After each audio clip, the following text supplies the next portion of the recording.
At 10:13 p.m., my phone buzzed. "Transfer the mortgage tomorrow," my father wrote like it was a punishment, not a payment.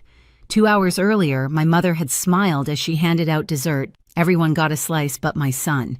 "He didn't earn it," she said. The room laughed. He didn't. I helped him with his coat and we walked into the cold without looking back. That text. It wasn't a reminder, it was a test. And maybe for the first time in my life, I was ready to fail it on purpose, because they had no idea what I'd already done. Thanksgiving always looked perfect in my family: gold candles, crystal plates, my mother's smile polished for guests. From the outside, you'd think the Caldwells were the picture of tradition, but every photo on those walls was edited, cropped around the truth.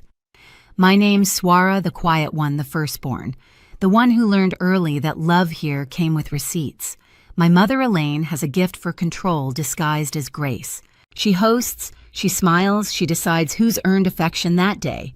My father, Victor, runs everything like a business: trust funds, mortgages, even emotions. He thinks kindness should earn interest. My younger sister, Chloe, never had to earn anything. She's the golden child, the one who always gets refills before asking. And Jason, my older brother, learned to survive by staying silent, orbiting between them and me like a buffer no one thanked. After my divorce, I stopped showing up as often. I thought distance might cool the pattern, maybe make them miss us. It didn't. Victor offered to help with my mortgage, folded into the family trust. Said it would make things simple. But I knew what that meant. He wanted my house, my independence, under his name. I refused politely. Since then, he's treated every dollar I make as defiance. This Thanksgiving was supposed to be neutral ground. No arguments, no strings. I told Noah, my 10-year-old, that we'd just eat, smile, and leave early. He was excited he'd helped make cranberry sauce, even wrote a little card for Grandma. When we arrived, Elaine kissed my cheek like she was hosting a stranger. She placed Noah's bowl behind her own store-bought dish, pretending not to notice. Dinner started the same way it always did. Laughter, inside jokes about people not at the table, subtle jabs meant to sound like compliments. Victor opened a bottle of wine he said was for those who appreciate quality, then poured a glass for Chloe's 12-year-old daughter because apparently she did. Noah asked why we didn't have mashed potatoes this year. Elaine smiled sharp and sweet, because some people don't need more starch. Jason's eyes flicked toward me just once, like he wanted to say something but didn't. I pressed my hand on Noah's shoulder, kept my voice even. "It's fine," I whispered. But it wasn't. That dinner was already the beginning of the end. The night stretched long, heavy with forced laughter and clinking forks. My mother's dining room gleamed polished silver floral napkins folded into perfect fans, every detail rehearsed for admiration. The only thing out of place was the silence between me and my son. Noah sat across from the twins, Ava and Lily, who were busy showing Grandma the frosting flowers on their cupcakes. Elaine laughed, her bracelets chiming like applause. "Such polite girls," she said loudly. I knew the volume was deliberate. It was a performance for the room, a reminder of who belonged and who didn't. Noah reached for the water pitcher, careful, gentle. Still, Elaine's eyes caught the movement. "Sweetheart," she said, voice dipped in sugar, "let's let the grown-ups handle that, okay?" Her smile didn't reach her eyes. The twins giggled. Victor cleared his throat, poured himself more wine, pretending not to notice. Every few minutes, my mother found a new way to remind me that I'd fallen short of her script: a crooked napkin, a quiet child, a life too independent for her taste. It was always the same. But this time, something inside me had stopped bending. When dessert came, Noah's face lit up. My mother's pumpkin cheesecake was his favorite. He'd spent the night before helping me make a smaller version at home, practicing for this exact moment. I watched as the tray circled the table, Chloe's daughters first, then Chloe herself, then Jason's youngest. Thick slices, generous, the way love is supposed to look. Finally, the tray reached Elaine again. She set it down, knife still in hand, and glanced at Noah. He didn't earn it after the way he acted, she said, smooth as silk. The room froze. Noah blinked, confused. I'm sorry, Grandma. What did I do?" She didn't answer. She just reached for the whipped cream, adding another spoonful to Ava's plate. Jason shifted in his chair. His wife stared down at her napkin. Chloe looked everywhere but at me. I felt the heat rise in my chest. Not anger exactly, but clarity. Years of swallowing small humiliations, pretending not to notice. The line between restraint and surrender snapped. Noah whispered, "It's okay, Mom." His voice was small but steady. I smiled at him. "I know, sweetheart." I stood up slowly, the chair legs scraping against the polished floor. I took his coat from the back of the chair, knelt and helped him slip into it. The room watched, but no one spoke. Elaine's voice broke the silence. "You're really leaving?" I looked at her, not with hate, not even with hurt, just the kind of stillness that comes before a storm. We already stayed too long. We walked out. The air outside was cold and clean. For the first time in years, it felt like I could breathe. The drive home was silent except for the wipers scraping across the windshield. Noah sat in the back seat clutching his little paper turkey from school, the one he'd meant to show Grandma. Streetlights streaked across his face like passing memories. When we pulled into the driveway, he asked quietly, "Did I do something wrong?" I turned to him. "No, honey. You did everything right. Sometimes people act cruel when they want to feel powerful." He nodded slowly, but his eyes stayed distant, as if trying to make sense of a world that didn't play fair. Inside, I made him hot cocoa, extra marshmallows. He smiled a little, sipped, and went to bed without another word. When I tucked him in, he whispered, "It's okay, Mom. I don't need dessert." That broke me more than anything my parents had said. Downstairs, the house was quiet. The hum of the fridge, the faint tick of the clock. I sat at the kitchen table staring at the half-finished cheesecake we'd baked the night before, the one no one tasted. My phone buzzed on the counter. 10:13 p.m., a text from Dad. "Transfer the mortgage tomorrow." Just that. No please. No hope you got home safe. Just a command like I worked for him. I stared at the screen, my reflection dim in the glass. It wasn't just about money, it never was. It was about control. Every loan, every favor, every reminder that I was the one who owed. I didn't reply. Instead, I opened my laptop. The glow lit up the kitchen as I clicked through my payments and statements. Line by line, I traced every tie that led back to him.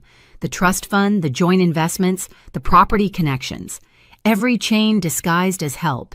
Then I opened a blank document and started writing. Not a letter, not an explanation, a list. Every time they'd used generosity as leverage. Every time silence cost me dignity. Every time I'd told myself it's not worth fighting. By the time I stopped, it was past midnight. The words felt like bricks solid final. I took one last bite of that cheesecake just to taste what my son had been denied. It wasn't sweet. It was fuel. Then I texted one person, "Jason, we need to talk." He replied almost instantly, "Tomorrow morning, I'll come by." I closed my laptop. The house was still, the night sharp and clean. For the first time in years, I didn't feel small. Jason showed up the next morning before I'd even finished my coffee. He looked uneasy, hands stuffed in his jacket pockets, the same half-apologetic look he always wore when he came as the family messenger. "Mom said you overreacted," he began. I laughed, not loud, just the kind of laugh that comes from finally running out of patience. "Overreacted? She humiliated your nephew over a piece of cheesecake." He exhaled. "Yeah, I know. I saw it. I should have said something." I didn't answer. I just handed him my phone, the text from Dad glowing on the screen. "Transfer the mortgage tomorrow." Jason read it twice, his jaw tightening. "He really sent this right after dinner, 10:13. I said, down to the minute. He looked up. "What do you want me to do?" It was the first time he'd ever asked that question. Usually he tried to keep peace, to keep distance. But something had changed. Maybe watching Mom cut Noah out of dessert broke something in him too.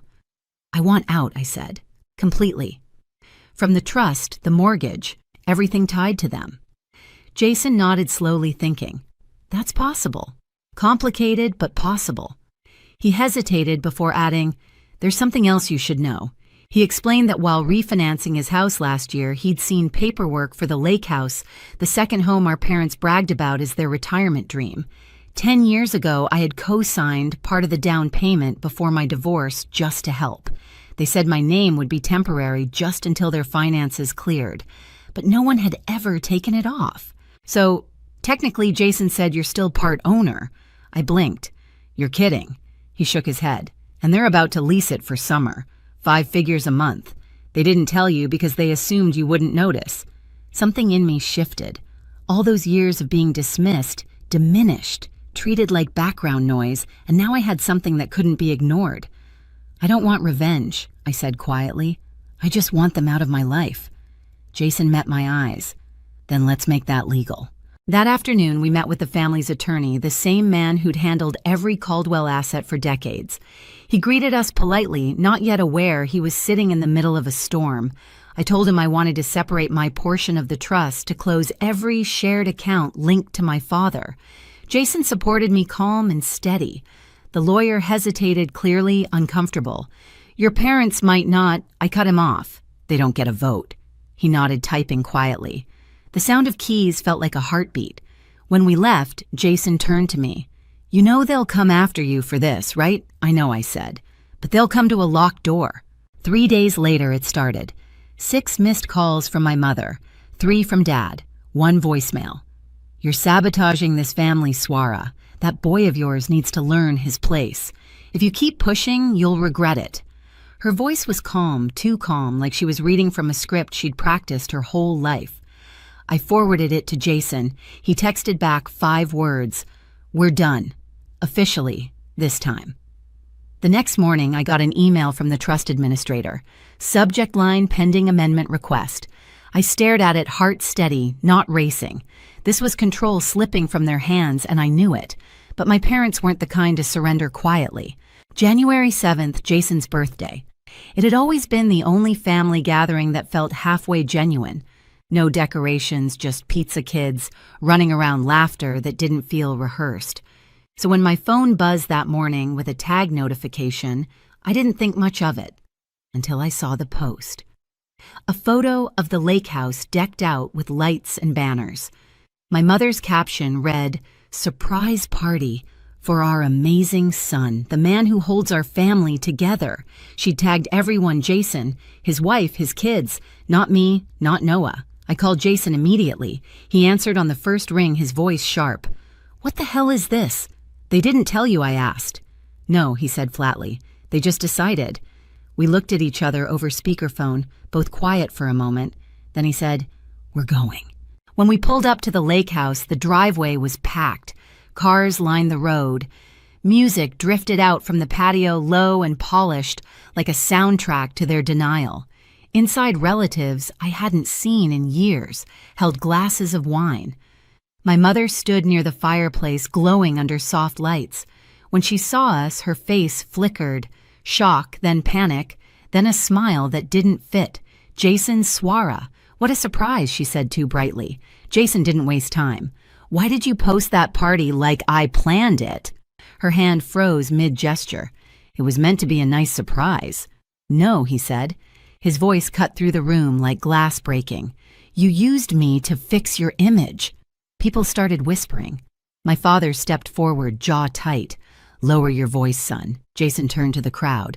"For everyone here, this wasn't my idea. It's just another performance.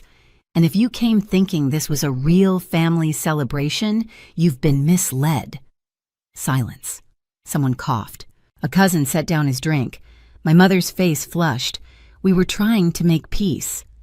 "Peace doesn't start with lies," I said quietly. She looked at me like she didn't recognize me. "You don't have to do this here." "Yes, I do," Jason said, "because this is the only language you understand an audience." The whispers turned to murmurs. Someone took out a phone. My father's expression curdled into pure fury. Jason took a deep breath. "If you keep pretending, you'll end up celebrating alone." And just like that, we turned and walked out. Behind us, the music cut off. The chatter died. My mother's voice called our names, brittle, breaking. But we didn't look back. Outside, the air was cold, sharp against my lungs. Jason stopped by the car, looking at me. "You okay?" "Better than I've been in years," he smiled faintly. "Then it's done." But it wasn't, not yet. Not until they felt what it was like to lose control completely. The next morning, I got a knock at my door, a delivery envelope. Inside, a typed letter from my father's accountant warning about the serious tax consequences of splitting the trust. A note stapled to it read, "Don't make emotional decisions." I laughed. It was the same tone he used when I was 16 when I'd said I wanted to choose my own college. I took a picture of the letter and sent it to Jason. 5 minutes later, he called. Check your email. There it was, a scanned document, the finalized amendment, beneficiaries. Victor and Elaine Caldwell are hereby removed from future disbursements. I stared at it, heartbeat steady. Jason said, they'll be at your door before sunset. He was right. At 4:17 p.m., a knock echoed through the house, not frantic measured. When I looked through the peephole, they were standing on the sidewalk, not even close enough to the porch, like strangers, unsure if they belonged. I opened the door but didn't step out. My mother smiled faintly. Can we talk for a minute about what I asked? This isn't how family handles things, my father said.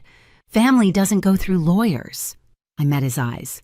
You're right, family doesn't use mortgages as leashes either. Elaine stepped forward. We just want to find a way back. We'll apologize to Noah. I waited quiet. She didn't add anything. An apology isn't a transaction, I said. You don't get to offer it like currency. My father's jaw clenched. You think you're better than us now? No, I said. I think I finally understand you. I stepped back, my hand on the door. You're a lesson, not a legacy. Then I closed it. Their silhouettes stayed outside for a few seconds, then disappeared into the dusk. That night, the house was quiet again. Noah was asleep, his breath even. Jason texted effective immediately. They're out, permanently. I set my phone down, leaned against the wall, and let the stillness settle. I didn't feel triumphant, just clean, like the noise had finally stopped. 3 days passed before I heard from Jason again. A single text appeared while I was making breakfast for Noah. It's official. Trust split confirmed. No exclamation points, no celebration, just fact. I opened my email and saw the document sitting there, my portion separated, my parents' names crossed out from future distributions. It didn't feel like victory. It felt like exhaling after holding my breath for years. That afternoon, I picked Noah up from school. He ran toward me, backpack bouncing cheeks flushed from the cold. Can we make cookies tonight? He asked. Of course, I said. We spent the evening in the kitchen. Flour dusted the counter, the smell of vanilla filled the air. Noah shaped stars and trees laughing when one broke apart. I hadn't realized how long it had been since our home felt like this light unguarded. When the first batch came out, he offered me one. These are better than Grandma's, he said, half smiling. I almost corrected him, then stopped. He was right. They were. Later, after he went to bed, I sat on the porch with a cup of tea. The night was still, the air crisp enough to sting my lungs. Across the yard, the lights from Jason's house flickered through the trees. We had dinner there the night before, just us, his wife, the kids, and Noah. No speeches, no guilt, no judgment, just peace. During dinner, Jason had raised his glass. To choosing peace, he said softly, even when it costs us blood. Everyone clinked glasses, even Noah with his orange juice. Now, as I sat under the quiet sky, I thought about everything my parents had tried to build, the control, the fear, the appearances.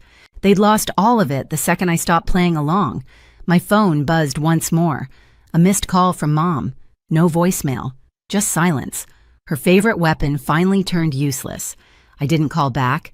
Instead, I looked through the window where Noah's drawings covered the fridge, messy, bright, alive. The world she'd tried to shrink was growing again right here in this little house they once dismissed as too small. For the first time, dessert wasn't a prize to be earned. It was just dessert. I watched the porch light flicker against the snow, tiny flakes spinning like ash in the wind. Inside, Noah's laughter drifted from his room, soft, safe, untouched by the people who once claimed to love us. I took a slow sip of tea and let the quiet fill the space where their voices used to live. Maybe that's what freedom really sounds like. Not applause, not revenge, just the absence of their control. I thought about that night at 10:13 p.m., the text that tried to chain me again. They wanted obedience. What they got was silence that no one could command. Boundaries don't break families. Control does. And if you've ever had to protect your child from your own blood, you know exactly what I mean. Stay a while. You'll want to hear what happened next.